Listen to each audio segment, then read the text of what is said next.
Good morning and welcome to this week's Grow, where we gather to recharge, organize, and work here as members of MWEG.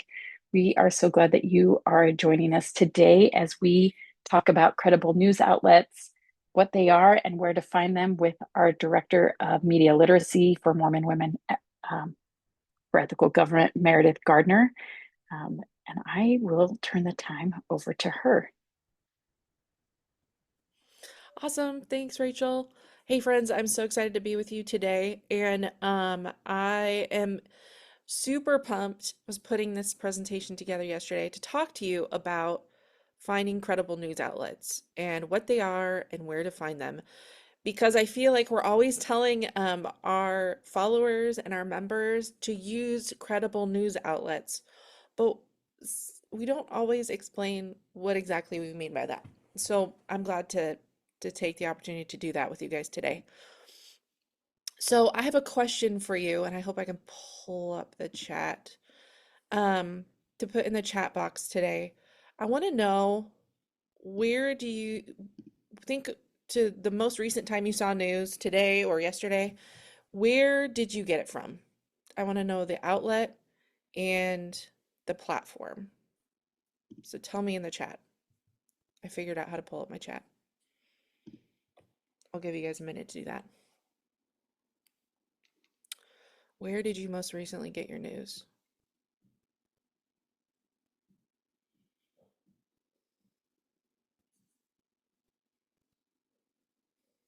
Okay. Mo News, Instagram, NPR. Okay, we're at NPR, like the radio,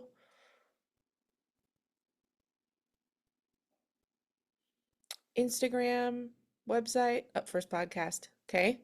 Anybody else?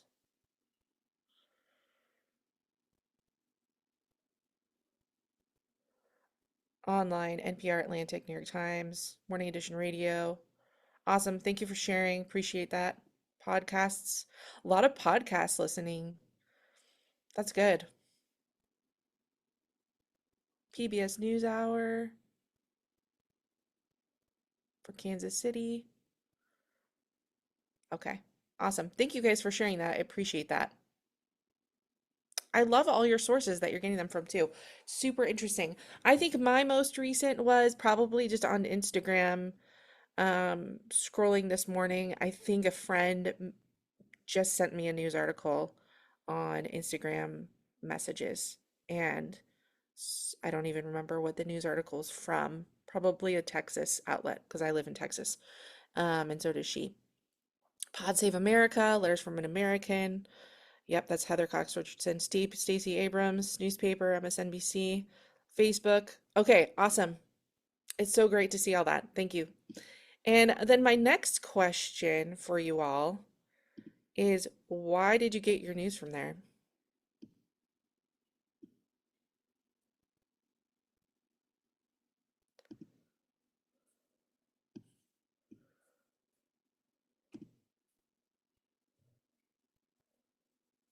Convenience. Awesome. Convenience. Trust. More moderate than either Fox or CNN. I trust public broadcasting. Okay, a lot about trust. Rachel, I don't know if you can see it, but there's like some drawing on the screen, and I don't know how to turn that off. I can see it. It looks like you moved your mouse, but that's okay. Did I? That's me? I promise I didn't touch it. More moderate. Awesome. Okay, great. Thank you for these answers. So, trust is really important, and you guys mentioned trust. You mentioned convenience, which is also huge. Convenience was what it was for me this morning. Somebody sent me something, and it just popped up. Um, and habit, awesome. You grew up reading the LA Times. Habit is huge. Um, so we're going to talk about all these things today: trust, convenience, um, bias, and moderation. These are all really important things. Scholars are trusted. Yes, absolutely. Okay, move over here. Okay, so what does it mean to be credible? Credibility I took this from Penn State News Literacy Initiative, and they have this equation that they post, and it says accuracy plus reliability is credibility. And I feel like that's a pretty easy way of explaining it. Like when things are true and complete and they're consistently accurate, we believe them, we trust them, and that's what makes something credible. Absolutely. You've done research that makes it credible. And a credible news outlet is one that consistently provides true and complete information. So I think that's really important. Oh, you guys, I think I found the eraser. Let me see if I can clear it. Oh, I figured it out. Okay. Sorry about that, guys. It was driving me crazy to have those drawings. Okay. It's an outlet that consistently provides true and complete information. Awesome. So, how do news outlets indicate their level of credibility? We know that credibility means that it's consistent, it's truthful, but how do we know that an outlet is that way? There's a lot of different indicators, and so we're going to spend most of our time talking about those and about how to find them on websites and in profiles and that kind of thing. So, one of the first things we're going to talk about is that they follow an ethical code. So there's a society that does a lot of research and a lot of work on ethics in journalism, and it's called the Society of Professional Journalists. And they have this big, long code of ethics that I've summarized into just a few points. And the first point, code of ethics, is to seek the truth and report it. So the first rule is to go after true information and make sure that it's verifiably true. The second part of the code is to be accountable and transparent. So that means that you can easily you can tell where the outlet got its information from, and also if it makes a mistake, that it takes accountability for those mistakes. Because there's no perfect people, there's no perfect outlets, but when they do make a mistake, they try to regain that trust by being accountable. The third is minimizing harm. Um, so minimizing harm is really important, and it's the way I think about it is a lot of people feel cynical about news outlets for good reason, right? There's a lot of like I especially think of celebrity media and all the reporting that's done on celebrity and that's celebrities that's so invasive. Um, but like credible news outlets do genuinely debate on whether their coverage is ethical and whether it could cause harm. So, like in the case of, think about sexual assault allegations, most news outlets will not name um, uh, a survivor of sexual abuse because they're trying to minimize harm to those who have been abused. If there's like really graphically violent coverage of an event, they will debate on whether that's appropriate for their audience to have to see, whether it would cause more harm than it would do good.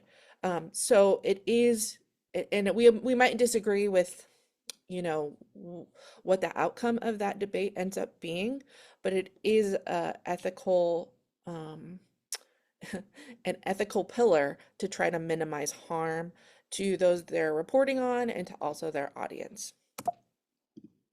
And then the fourth is to act independently and avoid favored treatment or conflicts of interest, which means that they there's a lot of like news outlets that are posing as credible news outlets now that are actually owned by like corporations, like food manufacturers or energy companies, and they will report favorably on the energy company.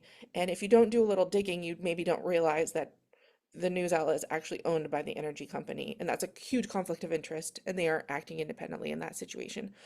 Um, so there that it is a huge concern about whether news outlets act independently, and whether they if they have a conflict of interest, they should name it, and they should try to avoid having reporters report on things that are conflicts of interest to them personally. So, if a reporter has a relative who is in the news, they probably shouldn't report on that story. Yeah, I I appreciate it also when they disclose those conflicts of interest in the story. I think it's really important. Um, we'll talk about some of those as we go along.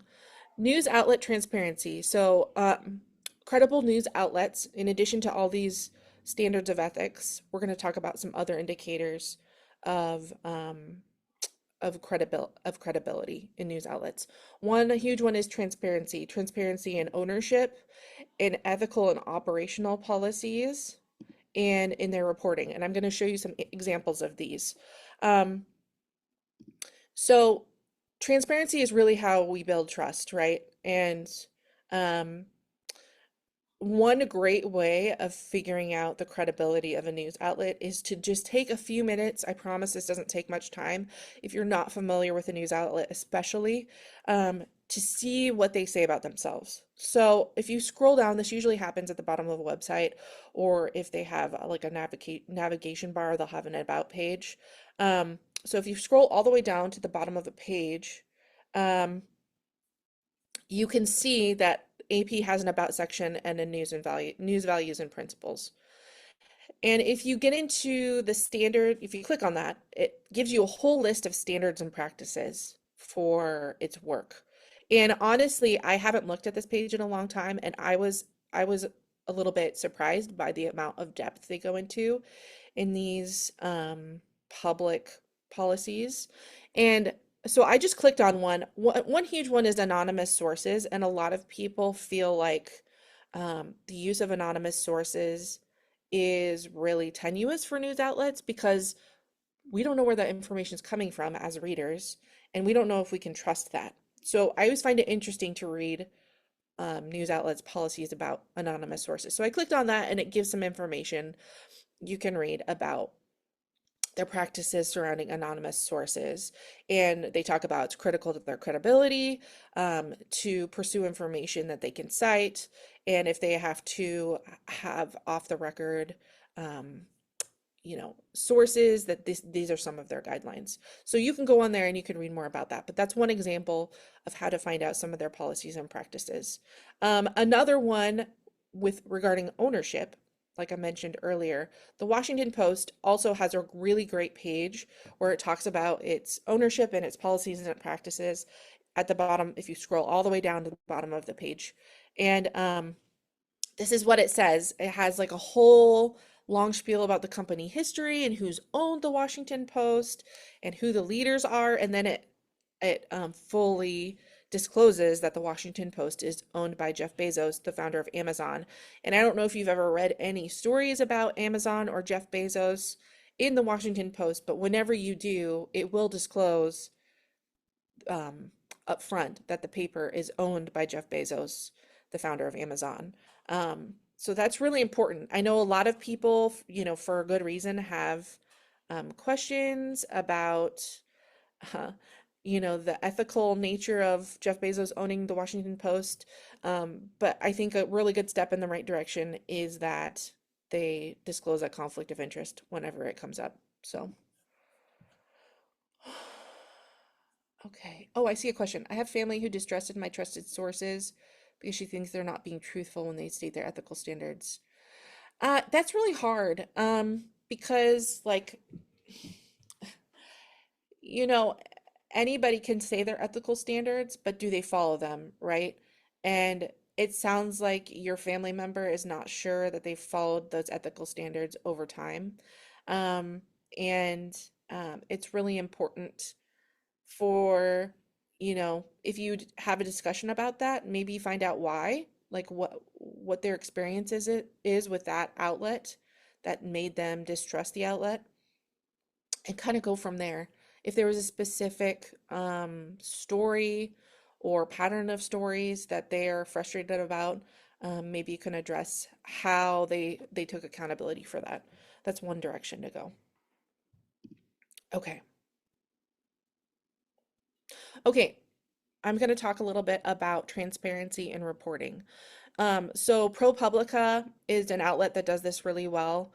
ProPublica is they do a lot of in-depth investigative reporting. And this is a story that came out recently about Christy Noam. And if you go to, oh, I didn't mean to do that. Okay. If you go to their article, and you click, you'll scroll through the article, they will bring up sources. Okay, so this says on her disclosure form. If you click on that, and this does it throughout the article, there's several links like this, it will actually just bring up for you the disclosure form on government public website. Um, so you can read it for yourself. And that's really important, that transparency in reporting, so that you can trace back the work that they did and you can see for yourself um, through, first person knowledge, source material, if their reporting is correct. And I think that really boosts credibility. I wanted to pull up something that's not a legacy news outlet. So, AP News, Washington Post, they're all really well established outlets. And it's easy to find their standards and their ownership. But places like influencers, I know a lot of you mentioned podcasts. Podcasts can be tricky depending on who they're coming from. The podcasts you guys mentioned are all, from mostly from legacy outlets. But something like an Instagram influencer can be a little bit trickier to trace back their credibility, their ownership, their policies and practices. So one that's really popular is called Under the Desk News. And the person who runs it, V, they provide summaries of the news every day. And I wanted to try to trace back what information they have posted about themselves. So I went to their Instagram profile and I didn't see much. So I went to their link tree and they had a link to their Substack page. And on their Substack page, they talk about their background and their purpose, which is to provide analysis and interpretation of the news, which I think is helpful in knowing that they aren't reporting on the news directly per se, but they're providing their own opinion um, and their own thoughts and analysis on it. So, not all Instagrammers um, have a Substack page. Not everybody is, you can't always trace back to people's background, and that's where you have to be really careful and always double check the information you're getting um, when it comes to influencers and social media accounts that aren't directly linked to a news outlet. News outlet corrections are really important. Oh, I'm going to check the messages here. Okay. I'm going to go back. I will answer these questions at the end. News outlet corrections should be freely admitted. So, like, there are some news outlets who are hesitant to ever admit a mistake. Like, you don't see corrections from them ever. So you want an outlet to want to know when it makes a mistake, right?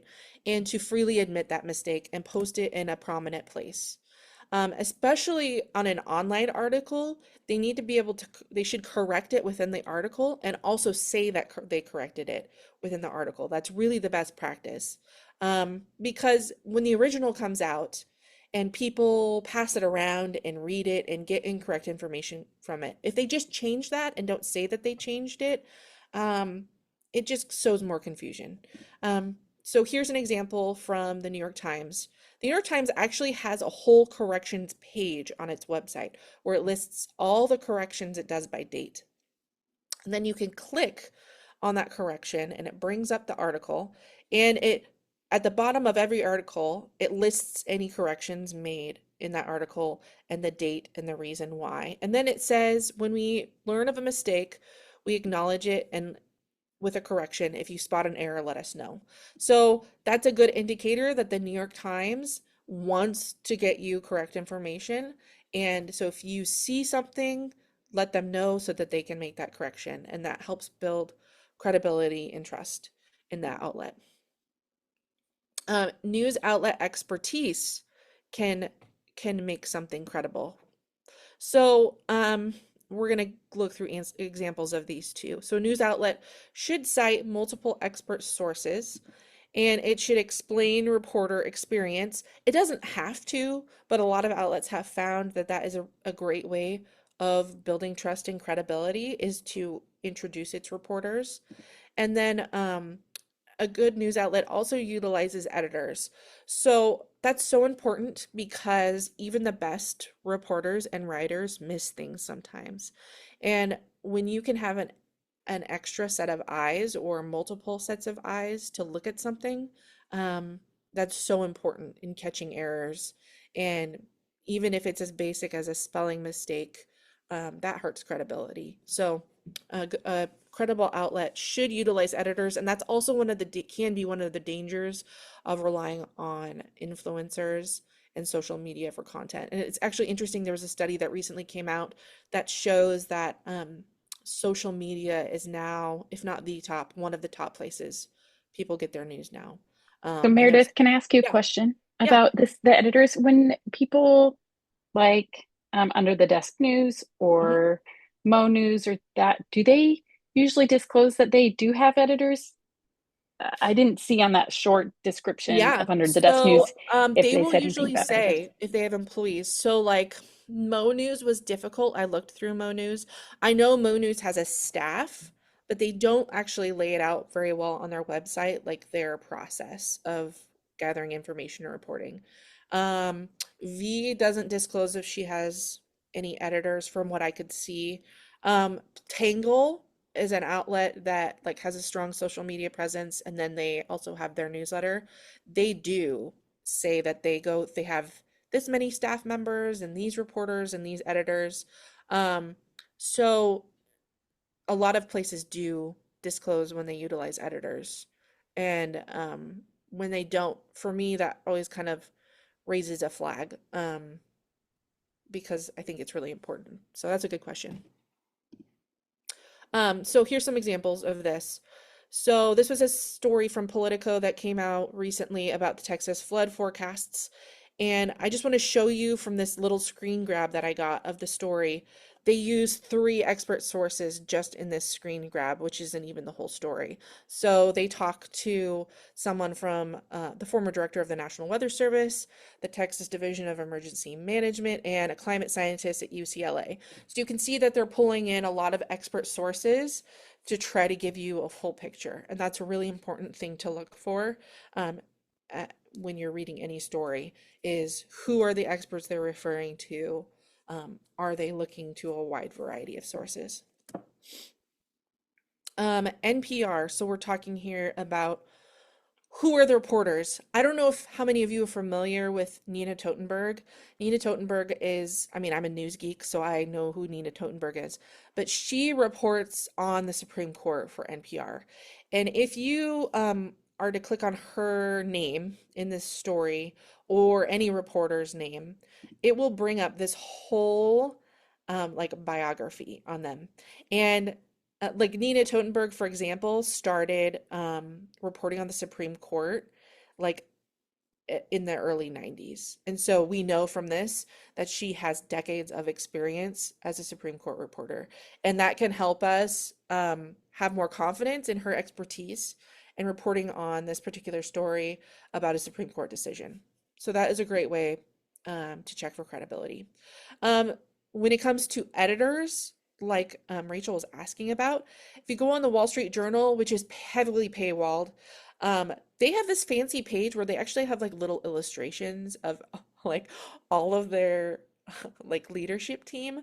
This is only part of the page that I screenshotted, but it shows you that they do have like a wide array of editorial staff that all of their news content and opinion content go through, and it actually lists them and you can contact them.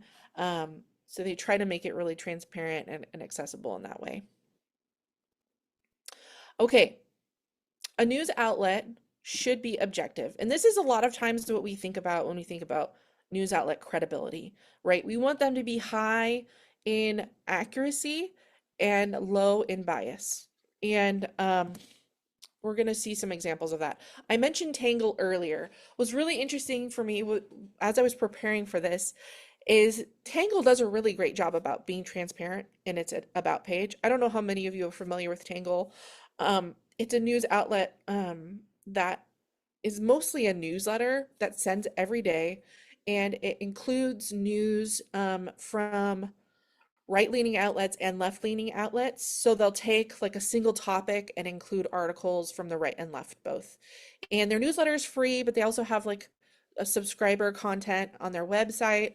Um, but on their webpage, they actually post their bias and credibility ratings. So these are screenshots from the Tingle website to show, they want to show you that they're rated least bias and high fact based on Media Bias Fact Check, which is um, a website we use a lot at MWEG to check the credibility of an outlet. Um, they also posted their media bias chart ranking. You can see the arrows pointing to their little logo here. Um, but the Ad Fontes media bias chart is another tool we do use a lot in MWEG because Ad Fontes uses independent, what do we call them? Like evaluators. Like people will go through and read stories from these outlets and rank their bias and their reliability or their factfulness on a scale, and then they use those ratings to place them on this chart. And I just want to say that there's no media bias chart that is perfect. Like there are problems with media bias fact check. There's problems with Ad Fontes media. There's problems with this next one, which is all sides. There's problems with all of them. They are just meant to be a tool in your toolbox and one of the many things that helps you evaluate whether an outlet is credible. So think of them that way. They are not infallible, but they're just meant to help you as you navigate a very overwhelming and confusing media environment.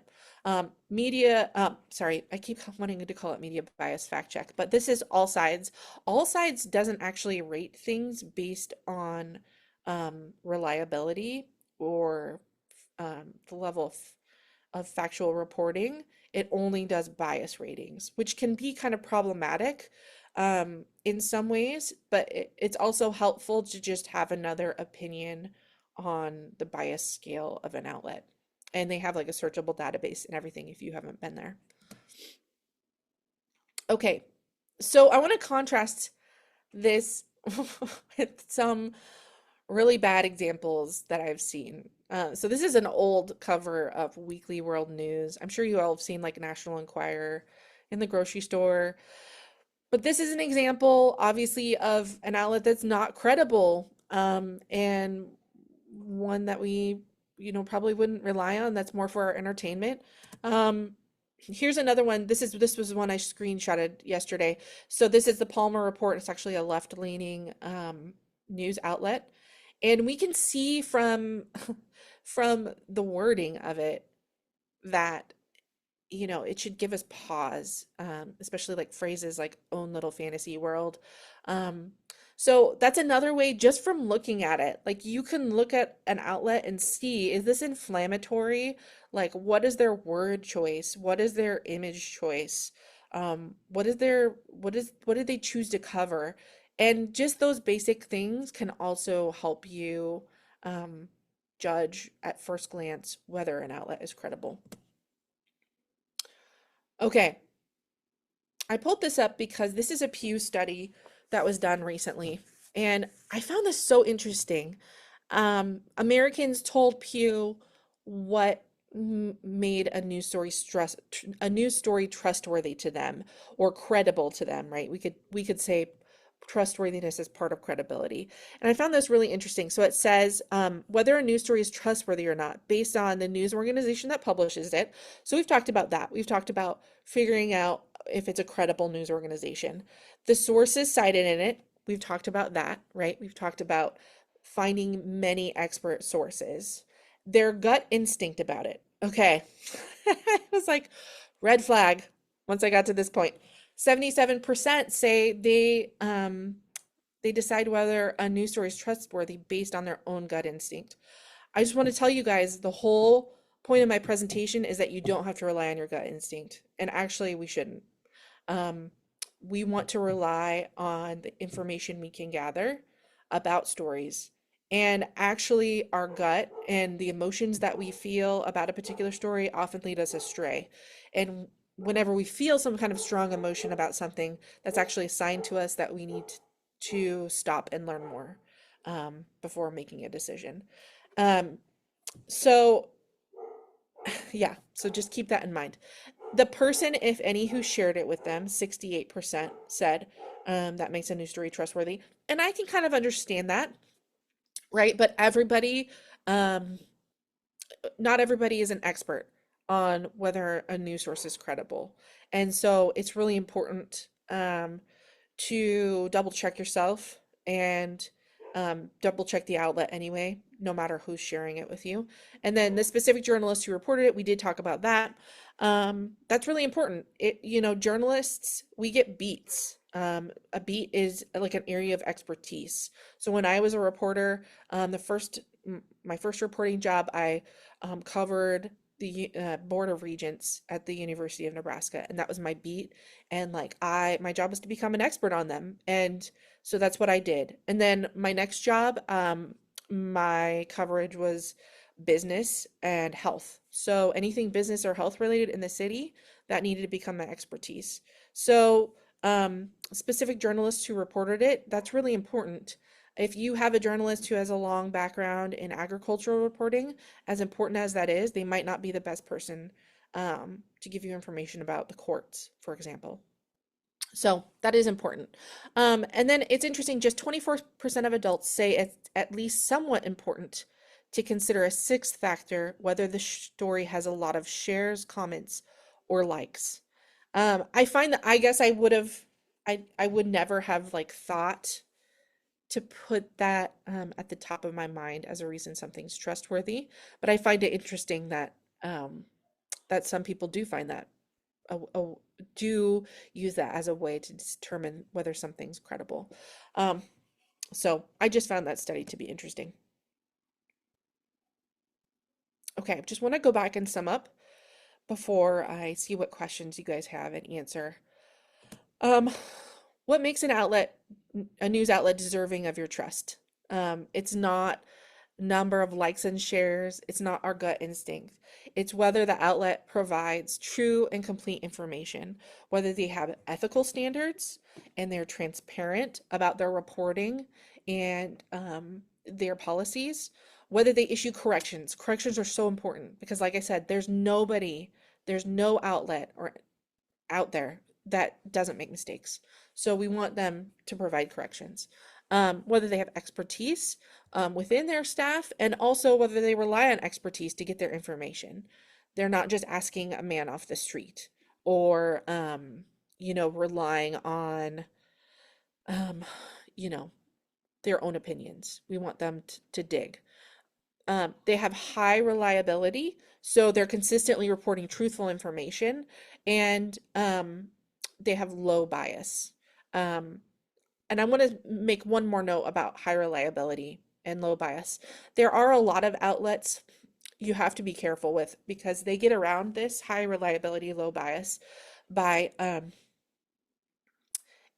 sprinkling stories that are very biased and not reliable in with very reliable and more unbiased stories. So they tend to have a mix. I can think of a few outlets that are like this that are quite commonly read. Epoch Times is one that you have to be really careful with that I see a lot of people rely on. Um, they will they will mix in very questionable stories with very reliable ones, and it makes it confusing for people. So that consistency is really important in a news outlet. um, and checking back on media bias charts and media bias rating websites can be really helpful in seeing where your outlets lie. And even Ad Fontes now, a lot of you mentioned podcasts. They've started ranking podcasts. And I know there can be kind of what do you call it? Sometimes they want you to subscribe to get that information, but if you download the Ad Fontes app, it brings up the podcast rankings for free. It gives you more information for free if you use their app. So that's a hot tip for me. Okay, let me look through your questions. Okay, Robin says The Hill and Economist are rated as least biased and high credibility. Oh, she was answering a question. Okay, I need to scroll back up. Sorry, guys. Okay, when we talk about bias, can an outlet be both truthful and biased? Absolutely. Robin answers this really well. It's not reasonable to expect an outlet to be unbiased. Everyone has bias from their own experiences in life, from their own opinions, and journalists work really, really hard to minimize that bias, and it's actually in the code of ethics that I read to you. It's really interesting. They talk about reporting on things even that are personally distasteful to you or that you personally don't agree with. You have to do your best to report on that in a neutral way. But even so, like the stories that newspapers choose to cover or news outlets choose to cover, the prominence that they give those stories, who they choose to talk to cover those stories, those are all forms of bias. And so it is possible for an outlet to be biased and truthful, and you will see that in a lot of media bias charts, that there will be outlets that lean further to the right or farther to the left, but are still truthful. So like Wall Street Journal leans to the right, but it's still ranked very high in reliability because they're giving you factual reporting, but they're doing it from the standpoint of a more conservative audience. Um, New York Times is consistently ranked high in factuality, but once again, it's reporting from um, the view of having maybe more left-leaning perspective.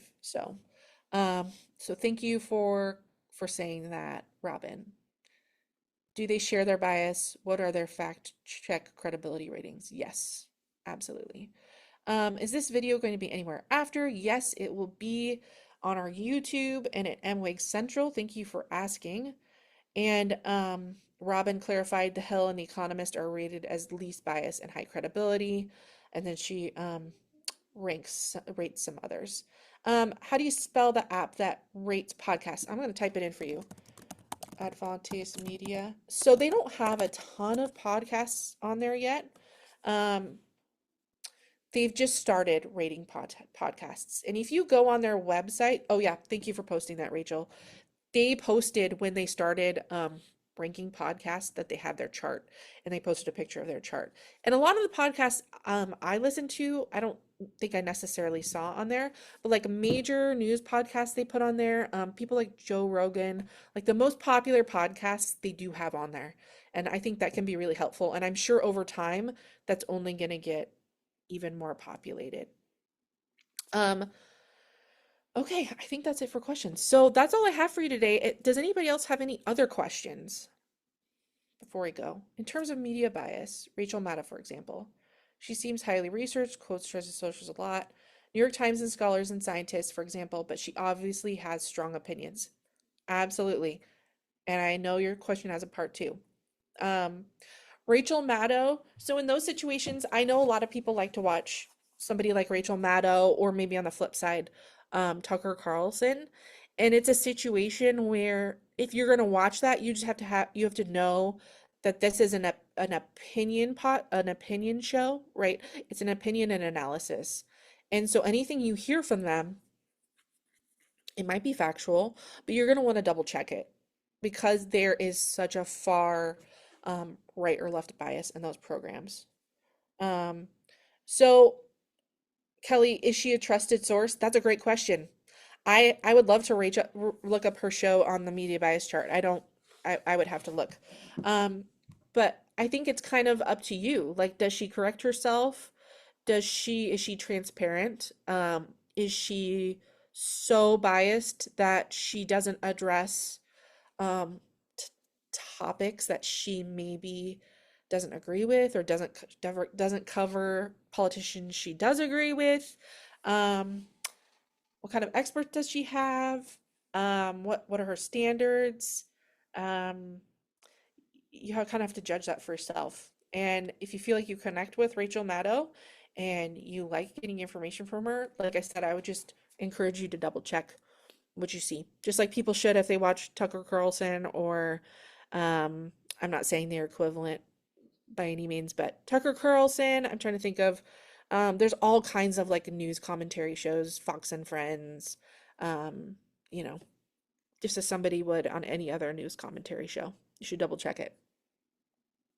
Um, how do we help people think, talk about this, or opposed to doing the homework?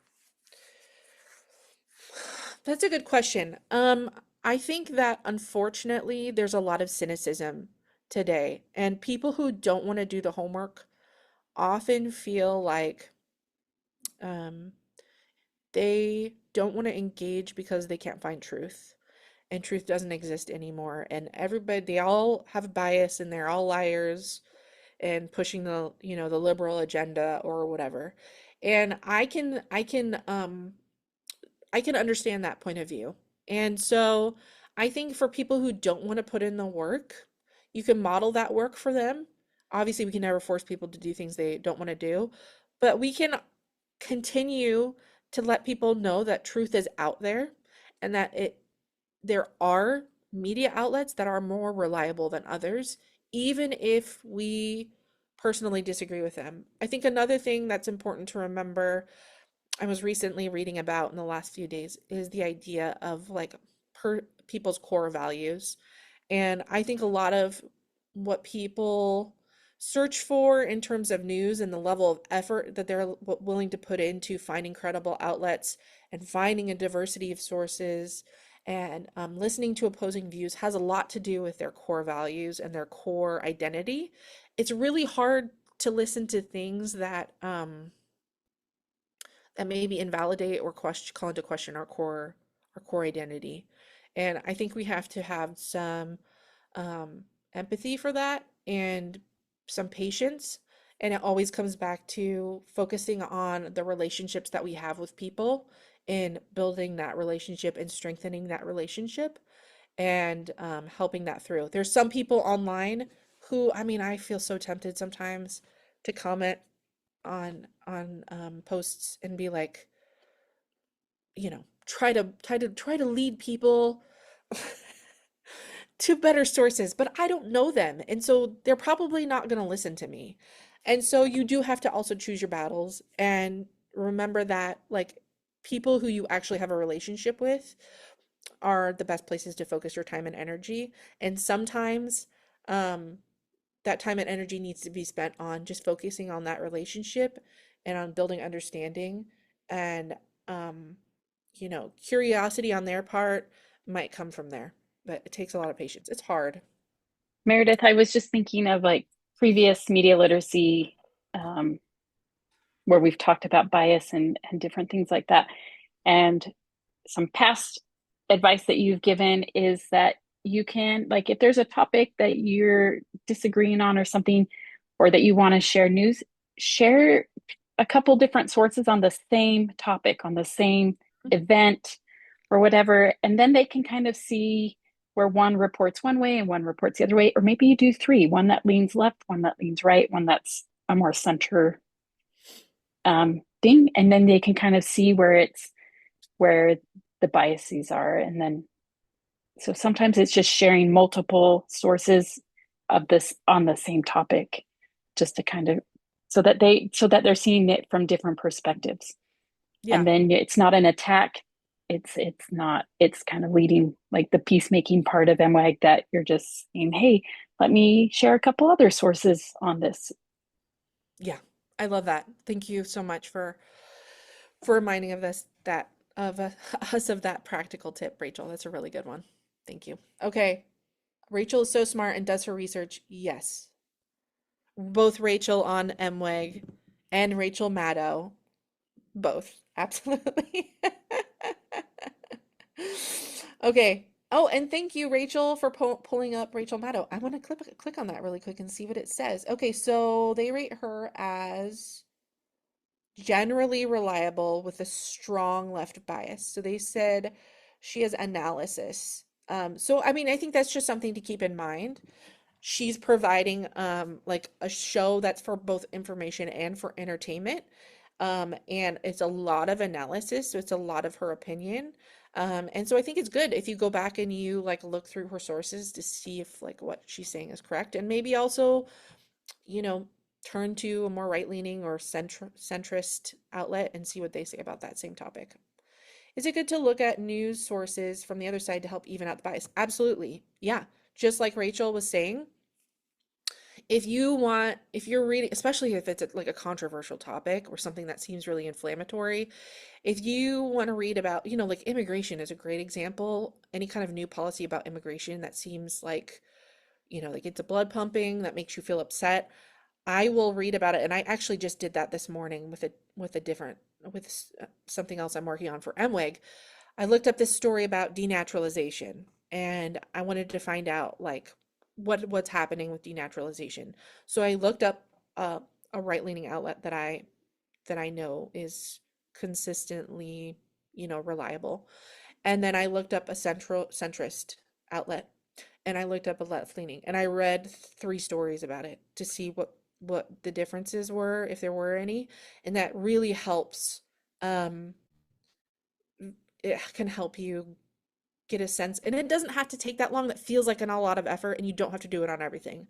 But if there's a topic that's really controversial, or if you're noticing you're feeling really emotional or unsure about it, that can be a super helpful trick. Okay, absolutely glad to help. I automatically throw out sources that encourage division and hate.